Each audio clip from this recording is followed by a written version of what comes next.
the low-riding culture, you know, those guys and their style, and that's, you know, that's one of the coolest things about LA. I remember that when I first got here and I didn't know anything about lowriding and nothing about that thing, and I met that guy and he had a t-shirt, and I was literally only here a week or two, and it said, Rucas, Caruchas y Rolas, son mi hondo, or something like that. So I'm like, what's that mean, man? And he's like, Rucas, he goes, that's your, you know, your girlfriend from your old neighborhood, you know, your high school sweetheart or something. And I goes, Caruchas, he goes, that's your car, your old car, your bomb, your pride and joy, you know. I'm like, yeah, you know. And I goes, Rolas, he goes, oh man, that's your old favorite song, you know, the one that makes you cry, your girl's favorite jam.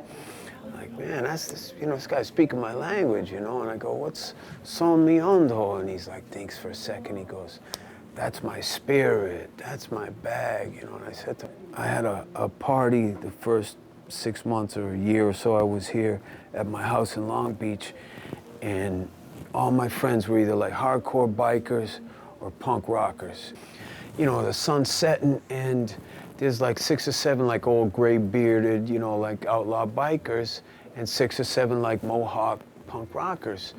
And one of the bikers gets on his bike and he's getting ready to leave. I'm like, hey, where you going? He's like, oh man, it's gonna get ugly, you know, these people ain't gonna get along. They're different, you know. And I'm thought like, how are they different? They both like tattoos and leather jackets and to drink beer and get laid, you know, what's the difference?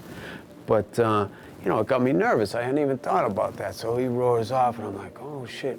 The Vandals were gonna play and everything. But anyway, it turned out to be this fabulous, successful party. And all the old bikers got the fucking young punk rock girls. They were thrilled, the girls, everybody was happy, man. But it was a great party, and that was kind of symbolic of where I was at when I first got out here. And, you know, and still where I'm at now. You know, and I was like an unofficial member of a couple of them LA punk rock gangs, and that was, you know, fascinating to be a part of that stuff, you know. And I had been around those, you know, like the New York punk scene or whatever. It really wasn't very violent, you know. There was some random violence. Back there wasn't any kind of organized or whatever. And I had to beat up one of the Ramones one time myself, looking at me funny. But yeah, in LA, I mean, that's one of the things I liked about it, is it was, you know, the LA punk scene was violent, you know, lit. I mean, it was action, you know. It was a whole different thing, man. And yeah, and these guys were, you know, having these organized crews, and it, you know, that was fascinating to me. I dug that. This is, you know, it's a street shop, and it's not like arty-farty. We're not all sitting around here painting all the time, and someone comes in to want to get a tattoo, and we're like, I'm sorry, I'm in the middle of being Pierre the artiste over here. It's, you know, it's a street shop, but it's just at the very highest level, you know, that you can come in and get whatever you want and start it that day, you know, and that's a miracle in this day and age.